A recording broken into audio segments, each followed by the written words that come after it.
There are several practical measures you can take to protect yourself from the new coronavirus. One of the most important is regular, safe, and effective hand hygiene, using soap and water or alcohol-based hand rub. Here are the steps recommended by WHO to follow.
You too can have safe and clean hands anywhere. Now I'm calling on the world to take the WHO Safe Hands Challenge to be ready for coronavirus.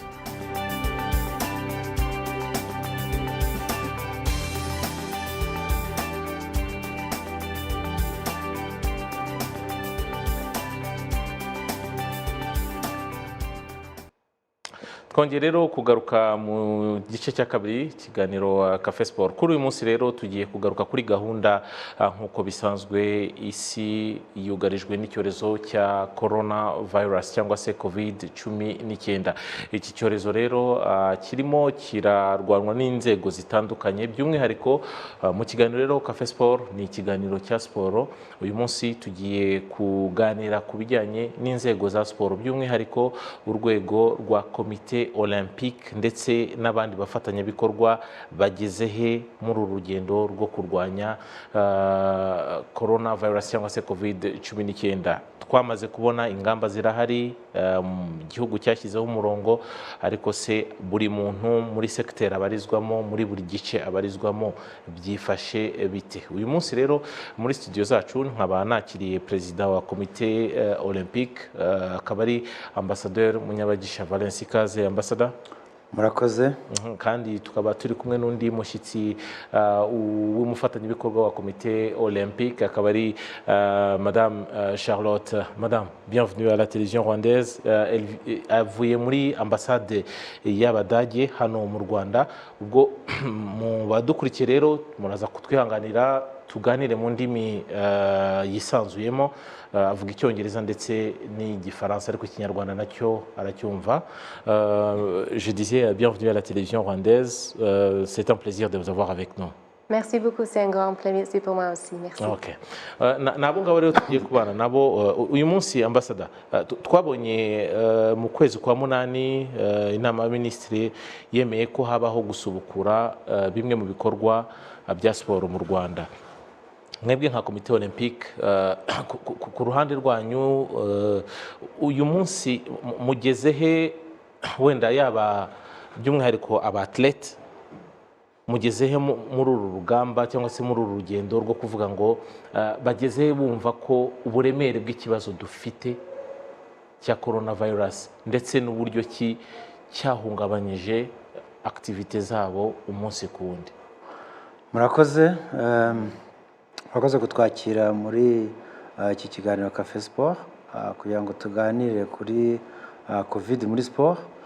Nk'uko warumbajije, abakinnyi, abasportif ndetse n'abayobozi bacu ba siporo mu nzego zinyuranye, kuva COVID yatangira habaye ibikorwa byinshi cyane byo kugira ngo tubwire abakinnyi bacu n'abakunda siporo ububi bw'iki cyorezo n'uburyo tugomba kukirinda n'ingaruka bishobora kuba byatugeraho. Minisiteri yacu ya siporo yagiye ibonana kenshi na komite olympique n'amafederation, bagenda batwereka ingamba tugomba kwitaho natwe komite olympique hari ibikorwa byinshi twagiye dutegura kuva byatangira. Ibyinshi byari biri mu rwego rwa sensibilisation rwo gukangurira abasportifu n'abakunda siporo ku kwirinda covid, ku buryo ibyo twahereyeho cyane twakoze ubukangurambaga. Uzi ko nk'igihe hari habaye lockdown, hari igihe bigeze gufungura nka za moto kugira ngo zitangire zigende. Muzi ko rero nk'abantu bagenda kuri moto benshi ari urubyiruko, abakinnyi bacu benshi n'urubyiruko bakunda kuzigendaho. Twatangiye dukora kampanye mu bamotari tubaha sanitizers, tubaha za masks kugira ngo bashobore kwirinda covid, bityo banarinde n'abakinnyi bacu. Twagiye dukora ibiganiro byinshi dukoresheje ikoranabuhanga, ndetse ibyo biganiro tunabitumiramo abantu bakomeye ku rwego rw'isi mu isi ya siporo. Bamwe ari abayobozi, harimo nk'ibyo nyakubahwa minisitiri wacu wa siporo yagiyemo, umujyanama wa perezida wa Senegal n'umujyanama wa perezida wa Afrique du Sud, abajyanama mu bya siporo bari aba Patrick Mboma baratuganiriye, ba Lilian Thuram, ba Fatuma uriya secrétaire général wa FIFA, abantu bo ba perezida ba Federation Internationale ya Tennis. Twaganiriye n'abantu benshi cyane. Ubu rero muri iyi minsi noneho hari byinshi twagiye dukora, ariko muri iyi minsi ikintu cya vuba ni ubufatanye dufite n'ambasade y'Abadage. Kuko Abadage, je voudrais d'ailleurs saisir cette occasion pour remercier l'ambassade d'Allemagne qui a bien voulu participer à cette campagne de sensibilisation à nos joueurs pour la lutte contre le Covid. Parce que l'Allemagne, en plus d'être un très grand partenaire de notre pays, c'est une nation sportive. C'est une nation qui a très bien compris la force, le pouvoir du sport, qui a très bien compris que le sport peut aider à résoudre des problèmes. Si vous voulez, je pourrais vous citer la cotation du président Mandela où il disait que le sport a le pouvoir de changer le monde. Donc l'Allemagne a très bien compris. Et avec l'ambassade d'Allemagne, nous avons lancé une campagne auprès des joueurs. C'était à l'occasion du forum des athlètes qui a eu lieu du 19 au 21, où nous avons lancé cette campagne-là en distribuant les produits pour se nettoyer, en distribuant les masques, en distribuant les thermomètres thermiques parce que nous savions que certaines de nos équipes vont pouvoir démarrer leurs activités. Donc ils ont besoin de certains équipements, de certaines petites choses pour qu'ils puissent commencer à travailler. Donc très brièvement, je vous dis que dans le monde du sport, on a largement contribué à lutter contre le Covid. Mais maintenant, comme partout ailleurs au monde, il y a une seconde phase de propension du Covid. C'est le moment que nous avons choisi, c'est ce moment-ci que nous avons choisi pour lancer encore une très grande campagne parce que nous voulons, les sportifs, les fanatiques du sport, nous en avons marre de voir nos équipes jouer dans des stades vides. Dernièrement, l'équipe de football du Rwanda jouait contre le Cap-Vert, il n'y avait personne. Prochainement, l'Afro-Basket va démarrer, il n'y aura personne dans l'aréna. Donc les sportifs, ils sont décidés à se lancer dans cette campagne. Et ils sont vraiment décidés parce qu'ils savent qu'ils vont mettre toute l'énergie, la même énergie qu'ils mettent quand ils sont sur le terrain, quand ils veulent gagner. Ils considèrent maintenant le Covid comme un adversaire qu'il faut gagner coûte que coûte. Oui, c'est un adversaire, je dirais même un ennemi, du développement de notre pays. Alors, je disais tout à l'heure que nous avons accueilli votre partenaire, like I said, we are going to be more flexible about languages. Madam, I understand you are the Deputy Head of Mission for the Federal Republic of Germany here in Rwanda. Now, I would like just to know, of course, the COVID-19 pandemic, this is a very serious issue the entire world is facing today. You've been in Rwanda for the last couple of months during this, I mean, the ups and downs that people have been through because of COVID.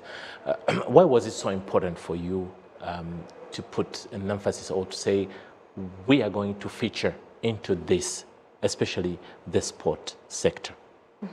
Well, thank you for the question. I think for us, first of all, the National Olympic and Sports Committee is an old friend of ours. We have been cooperating with them before, very successfully in the past. And then I think we thought mass sport is a sport for everyone. And the athletes, looking at athletes in Germany, athletes in the world, they are role models. If they say to do X, ABC, that's what people will do. So if a sport person that is well known will say wear a mask, it sounds more convincing maybe than the teacher or the parents to inform the public. That's one point. I think the other point is this is a very good medium, as sport is often used as a tool of communication to build bridges between communities, bridges between generations, because through sports you can reach everyone. And when he came up with this wonderful idea, we couldn't say no, especially because we have been cooperating with you to fight this pandemic in Rwanda from the beginning. Also partnering with RBC, partnering with the Minister of Health. So then we told ourselves sport is just adding up to that portfolio, and we're very happy to be there with them. Now, speaking of the fight against the COVID-19, from your perspective, what are some of the biggest challenges that people are facing today in terms of maybe the understanding of how deep or how serious or the magnitude of this pandemic? And why do you think sportmen and sportwomen can be the flagship in the fight? I think for the moment, if you look into the world, and you can see this also in my country, in Europe, we are hit by, like the ambassador said, by a second wave. And people are actually tired. People are tired of wearing a mask. People are tired not seeing their family members, their friends. And people are getting careless and maybe thinking it's not about me, it's maybe about them. So I think also in Germany we can see a tendency of people thinking this is only numbers. So the numbers that RBC publishes every day for us to get an idea of what the situation is, we do the same in Germany. And for some people this might be a number. But I mean, at the end of the day, you and me, we know that this is actually, it's not a number, it's a human life. Every number stands for a human life. So to remind people of what to do and how to behave, to be protecting themselves, protecting others, who wouldn't be better than people who are actually athletes, who are working in teams, who are promoting sports and also promoting health. So I think it's a very good combination and a very good tool to use. And I think we are convinced, together with the ambassador and his institution, that this will help to remind people in a way that they can appreciate it. They don't feel fed up. They don't feel somehow disciplined by anyone. They just get the information for someone they trust. And a lot of people trust sport idols, trust their favorite football club, trust their favorite volleyball club, handball club.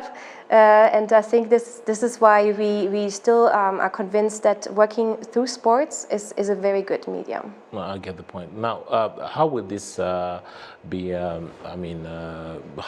I mean, Ambassador, nagira ngo nimenye mu buryo bufatika igikorwa kiraza gukorwa gute, mu byiciro bimeze gute, se hazaba hari umwihariko bitewe na discipline ya sport? Igikorwa mu by'ukuri cyaratangiye.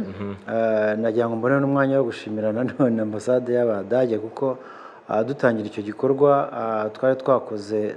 twatangije igikorwa cyo gushyiraho ishyirahamwe ku mugaragaro, ishyirahamwe y'abatlete b'Abanyarwanda. Ni ibintu bisanzwe biba n'ahandi ku isi yose, hari Athletes Commission. Nabonye ari nk'urugaga kurusha ko ari ishyirahamwe. Ni urugaga, wenda tubyita urugaga ni ijambo ryiza. Urugaga rw'abasportif. Ubundi iyo komisiyo yagiyeho hashize iminsi, ariko no hari habaye urwo rugaga rwabo, hari abasportif bahagarariye abandi barenga 105. Twashimishijwe rero no kuba ambassadeur w'Abadage yaraje no kudutangiza urwo rugaga, akaba ari nabwo twatangije ku mugaragaro icyo gikorwa cyo gutangira kurwanya COVID muri sport. Ni igikorwa tugiye gukora iminsi igeze ku 10. umunsi wa mbere nyine yari launching kugitangiza, nabwo ambasaderi yazaga na bagenzi be bakorana. Hanyuma hakaba haratanzwemo n'ibiganiro mu kurwanya covid dufatanije na RBC, baraza babwira abo ba sportif bahagarariye abandi ibya covid uko byifashe, uko tugomba kuyirwanya. Hanyuma ikindi kigomba gukurikiraho ubu ngubu ni ubutumwa bwinshi butangiye gutambuka muri media, mu bitangazamakuru no hanze, aho hari ubutumwa bwatanzwe na ambasaderi ubwe kugira ngo bamwe barabonye kuri za Twitter, Facebook mbuga nkoranyambaga. Yego, ku mbuga nkoranyambaga n'ubwatanzwe na Komite Olympique, nanjye ubwanjye natanze ubutumwa. Ubwo hari abakinnyi bacu baba star bazwi muri za volley, basket, ubu nabo hari ubutumwa bagiye batanga bwatangiye guca ku mbuga nkoranyambaga. Ubu nyuze hariya Gikondo hano kuri Parlement bose babireba, hari ubutumwa bugiye butambukaho. Ni ibikorwa rero bizaba gutyo bigamije gukangurira abantu ku bubi bwa siporo. Ubwo harimo n'iki gikorwa turimo, n'iki turimo, ahubwo nicyo nagomba guheraho. Nicyo nagomba guheraho kugira ngo ibi byose turimo no kugira ngo twumvishe aba sportif. Ariko igikomeye kirimo cyane nuko abo ba sportif twari kumwe bahagarariye abandi bagiye kuba ba ambasaderi cyangwa se abajyanama ba siporo mu kurwanya covid. Nicyo bemeje, niwo mugambi, niyo ntego bafashe, bavuze ko bagiye kuba abajyanama ba siporo mu kurwanya covid, kuko bose baravuga ati twarambiwe kuba icyorezo cya siporo kitubuza kwigira ku kibuga, twarambiwe kudakina kubera covid. Bati uko ingufu dushyira iyo twinjiye mu kibuga, ingufu dushyiramo dushaka gutsinda, ingufu abafana bazana baje gushyigikira ikipe yabo kugira ngo batsinde, izo ngufu nituramuka tuzikoresheje mu kurwanya covid, iyo covid tuzayitsinda. Ni igikorwa rero ubu ngubu twagiyemo kigiye kumara iminsi 10 dufatanijemo na ambasade y'Abadage. Barakomeza gutanga ubutumwa Abadage, natwe turatanga ubutumwa muri Komite Olympique, namwe murimo kudufasha gutanga ubutumwa. Abanyamakuru nanibutse abatabizi yuko abanyamakuru bafite ishyirahamwe, hari abanyamakuru ba siporo bose bafite ishyirahamwe bahuriyemo kandi bakaba ari n'abanyamuryango bacu ba Komite National Olympique. Nuko rero ni igikorwa twese twahagurukiye, kandi nk'uko Madame Charlotte yabivugaga, ikintu cyahagurikiwe na siporo simbizi ko cyashobora guhangana nacyo ngo bishoboka, kuko the sport has power to change the world, niko bavuga. Siporo ifite ingufu zihagije kugira ngo ihindure isi. Turibwa rero ko nidufatanya n'abafatanyabikorwa bose, minisiteri yacu iradufashije, turifuza ko yadufasha kurusha, izakomeza kudufasha kurushaho, ambasade yacu, abandi bafatanyabikorwa, aba sportif, twese ubu twahagurutse. Madame Charlotte, you've been working very close with the government of Rwanda since the outbreak of this pandemic, the COVID-19. What is your take on the initiatives and other efforts that the government of Rwanda has put in place, and how do you think this will serve as a foundation or a basis for the sportmen and sportwomen to spread the message further? I think we are very glad we were there, like I said, as partners from the beginning, so we could also observe directly from the beginning this cooperation, and we were very impressed how Rwanda handled the pandemic and confirmed it. Especially looking in the world, looking in other countries, looking even in my own continent. I think Rwanda was having a wonderful strategy to confine the virus and also to flatten the curve. What is the difference maybe between Rwanda and my country is that here I think people were better in the cooperation and the will of cooperation. It's in my country more difficult to get this cooperation will. And I think also how Rwanda and the Rwandans have handled it with discipline to make sure everyone is wearing a mask outside, everyone is trying to keep a distance if possible, and also limiting themselves even for very important events like weddings is not easy in your tradition. Definitely. And we could see, for example, in my country, we had a lot of big events like weddings being the super spreader events. So I think, Rwanda has been doing very well. And if Rwanda continues like this to flatten the curve, to make sure that once the vaccine comes, I think you will be doing just fine. And we are observing it very closely. We are in very good contact with RBC, also our Robert Koch Institute in Germany, like it's the corresponding partner. They have regular talks, they have regular exchanges. And I think, at the end of the day, it's all about working together.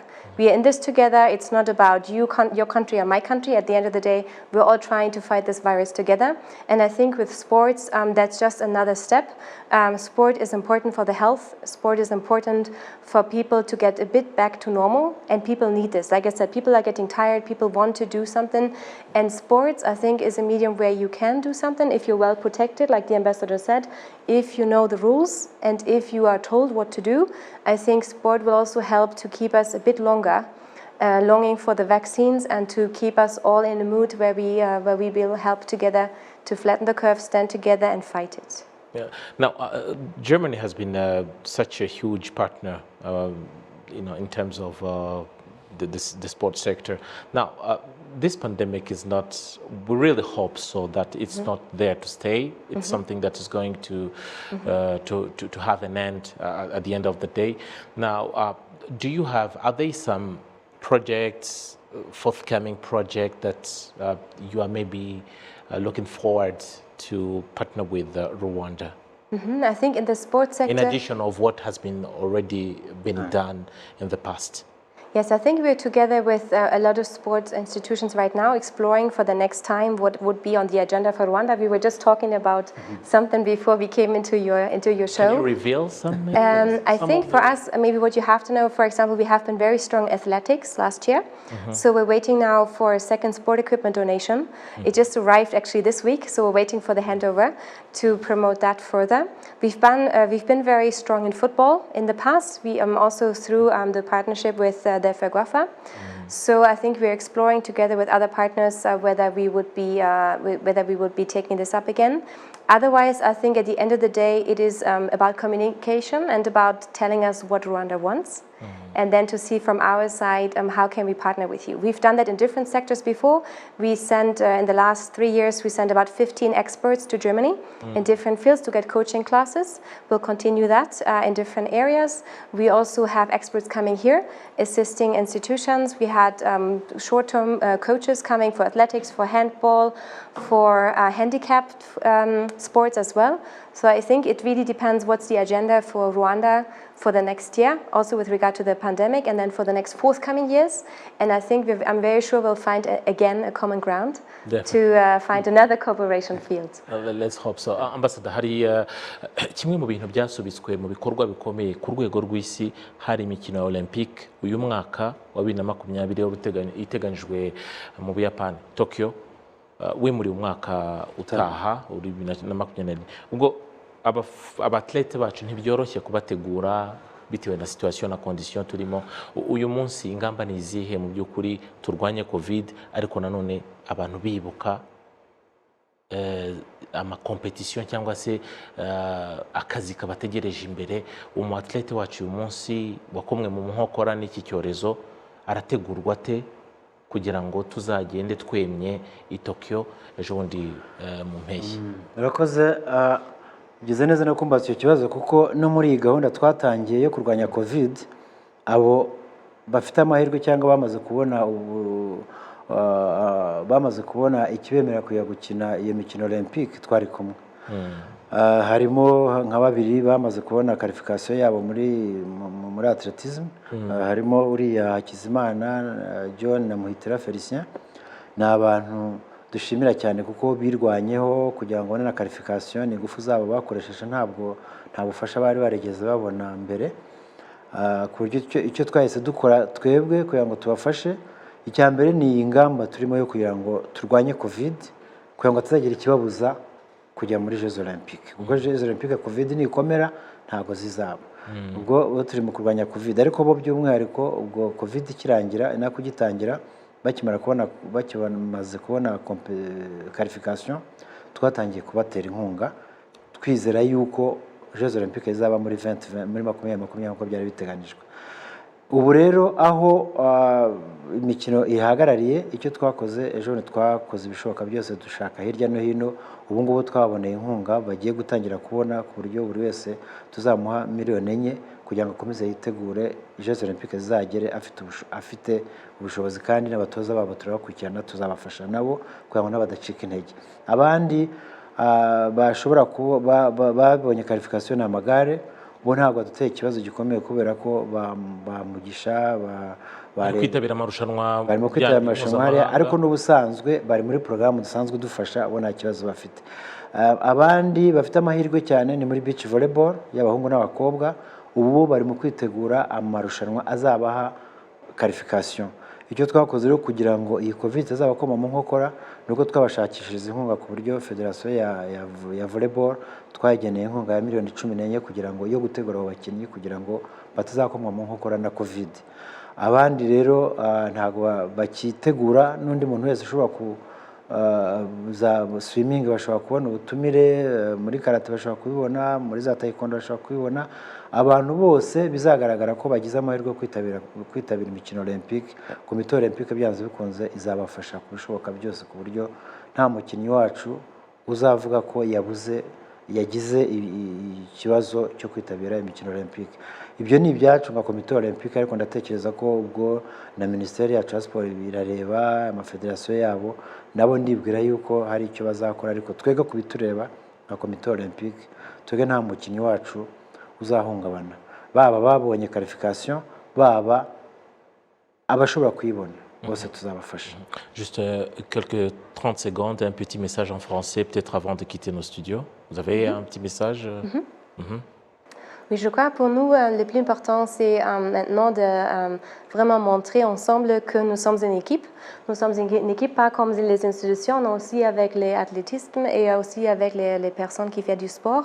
Et je crois, quand j'étais petit, on m'a dit, écoutez votre coach. Hein?